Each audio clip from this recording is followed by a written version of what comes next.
Petite parenthèse santé, on s'occupe des passagers, on s'occupe de votre santé aussi, grâce à Coralie Bouisset des Carnets Santé. Merci d'être là, ma chère Coralie, comment ça va? Merci à vous, ça va très bien. Bon. On va parler d'une pathologie aujourd'hui un peu particulière. On l'a dit tout à l'heure, on va se gratter entre guillemets parce qu'effectivement c'est le symptôme principal de la dermatite atopique. Alors la dermatite atopique, vous la connaissez tous plutôt sous le nom de l'eczéma atopique, tout simplement. Voilà, donc c'est une maladie qui est chronique et qui est inflammatoire. Alors chronique, c'est-à-dire qu'on ne peut pas en guérir malheureusement, mais on a beaucoup de traitements aujourd'hui qui sont possibles et on a également la recherche qui vient activer tout ça grâce à des thérapies plus ciblées et effectivement des espoirs pour les patients qui souffrent au quotidien. Parce que c'est ça le problème aujourd'hui de cette pathologie qui n'est pas forcément très connue et on ne peut pas vraiment se rendre compte de ce que c'est tant qu'on ne le vit pas. C'est-à-dire que le symptôme principal, on le disait, c'est se gratter et pour ces patients-là, c'est obsessionnel au quotidien. C'est-à-dire que ça peut être le jour comme la nuit. C'est vraiment un besoin de se gratter parce que leur peau les fait souffrir. La peau, dans les symptômes, est généralement rouge, elle est sèche. Le fait de se gratter peut entraîner une formation de croûte, du pus quand ça s'infecte, etc. Et donc, c'est vraiment pas évident aujourd'hui, à la fois de déceler cette pathologie, parce que parfois on se dit, j'ai un problème de peau, j'ai la peau un peu rouge, ça me gratte, je laisse passer, je mettrai un peu de crème et on verra bien ce que ça donne. Et malheureusement, aujourd'hui, on compte 2 millions d'adultes et 2 millions d'enfants qui sont recensés, entre guillemets, en France et atteints de cette pathologie. Mais on sait qu'il y en a plein d'autres qui ne se sont pas encore manifestés. Alors le problème aujourd'hui, c'est le parcours du patient, le parcours santé, c'est-à-dire que le patient va généralement d'abord s'automédiquer, donc ça peut être bien comme pas bien dans le cas de la dermatite atopique, parce que là on est vraiment sur une maladie chronique, donc ça va forcément revenir. S'il ne s'automédique pas, il va aller voir son pharmacien. Et là, entre le rôle crucial du pharmacien, parce que le problème, c'est que le traitement principal de la dermatite atopique, ce sont les corticoïdes, les dermocorticoïdes. Donc, on applique de la crème à la cortisone, tout simplement. Et aujourd'hui, malheureusement, on a une vraie corticophobie, à la fois du grand public, parce qu'on se dit, la cortisone, ça va m'apporter toutes les pathologies de la Terre, mais aussi des pharmaciens qui, quand ils voient un patient qui sort pourtant de chez un dermatologue, arrive avec une ordonnance où on a 90 tubes de dermocorticoïdes à délivrer aux patients. Les patients disent non mais vous êtes fous, je pense que votre médecin s'est trompé.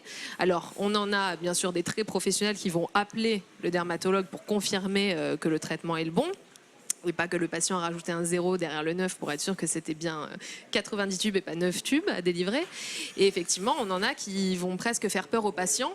Et le patient va douter en se disant, mince, mon dermatologue m'a effectivement beaucoup prescrit. Est-ce qu'il faut vraiment que je suive le traitement à la lettre? Ou est-ce qu'il vaut mieux que j'en applique un petit peu pour voir si ça passe? Et puis après, on verra. C'est pas facile de se retrouver, Voilà, donc, il y a une accoutumance à la cortisone. Alors, il n'y a pas vraiment d'accoutumance, mais en tout cas, c'est le... Votre peau ne s'habitue pas à recevoir ce traitement. Non, effectivement. Qu'elle finit par réclamer au bout d'un moment. Alors, c'est le seul traitement de toute façon. C'est-à-dire que pour un traitement au quotidien, vous allez simplement appliquer un émollient, une crème classique qui va vous être prescrite et qui va permettre d'hydrater votre peau au quotidien. Après, dans les phases de crise, c'est-à-dire les moments où vous allez vraiment vous gratter, que ça va vraiment être insupportable, là, vous avez les dermocorticoïdes qui arrivent en traitement de crise. Donc, les dermocorticoïdes, vous ne les mettez pas tout au long de l'année non plus. C'est pas vraiment au quotidien. Au quotidien, c'est simplement quand vous êtes en phase de crise. Par contre, si en phase de crise, vous ne faites pas le traitement comme il faut, c'est-à-dire que vous n'en mettez pas assez, que vous arrêtez avant la fin, etc., ça peut automatiquement revenir juste après. Donc là, effectivement, on a des patients qui sont en phase de crise pendant beaucoup plus de temps qu'il ne le faudrait s'ils avaient suivi le traitement. Ça fragilise la peau aussi. Ça fragilise la peau, effectivement, mais le fait de ne pas appliquer ces traitements, on se retrouve dans des situations où on a des patients qui sont carrément hospitalisés pour avoir une application qui est faite avec un enveloppement après. Oui, on peut aller jusqu'à l'hospitalisation. On va jusqu'à l'hospitalisation, effectivement, dans les cas les plus graves. Alors c'est une pathologie qui apparaît notamment chez les enfants d'abord, très rapidement vers l'âge de 2-3 mois avec un pic de prévalence à l'âge de 1 an, qui a tendance à disparaître dans la petite enfance pour réapparaître vers l'adolescence, vers l'âge de 16-17 ans, sous forme de crise, alors en période d'examen. Alors le stress n'est pas la cause principale, il faut d'abord avoir un terrain atopique, c'est-à-dire un terrain allergique dans sa famille, c'est héréditaire en fait. Ça peut être un des facteurs. Si vous avez un rhume des foins par exemple, ou déjà de l'eczéma ou des choses comme ça peut effectivement se transmettre sous forme d'eczéma atopique à vos enfants. enfants. Donc cet eczéma va revenir dans les périodes un peu compliquées de la vie, peut ensuite disparaître, peut revenir, peut apparaître chez le senior sans qu'on n'en ait jamais eu avant. Donc c'est pour ça que c'est pas évident aussi à déceler. C'est pour ça aussi que votre interlocuteur privilégié sera le dermatologue, puisque c'est lui qui va pouvoir vous aider et vous aider aussi dans l'éducation thérapeutique.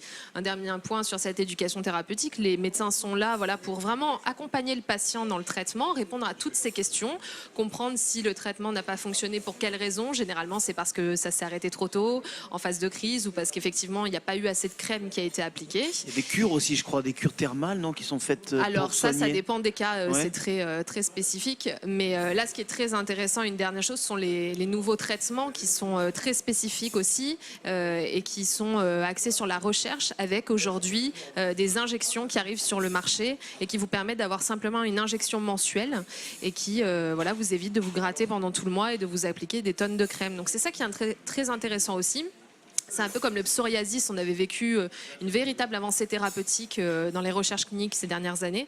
Et là, ça arrive pour l'eczéma, donc c'est assez intéressant. Et il y a encore plein de choses à dire, mais vous avez un énorme dossier dans le dernier numéro, donc je vous conseille d'aller Bien joué. J'allais jeter un dire, coup d'œil. premier conseil, le dermato. Deuxième conseil, les carnets santé. Voilà, au moins, tout y est. Et merci beaucoup pour toutes ces précisions, Coralie Avec Bouisset. plaisir. On rappelle le site, lescarnetssanté.fr. C'est ça. On est bon. Merci beaucoup. Restez Merci avec à nous. vous. On continue.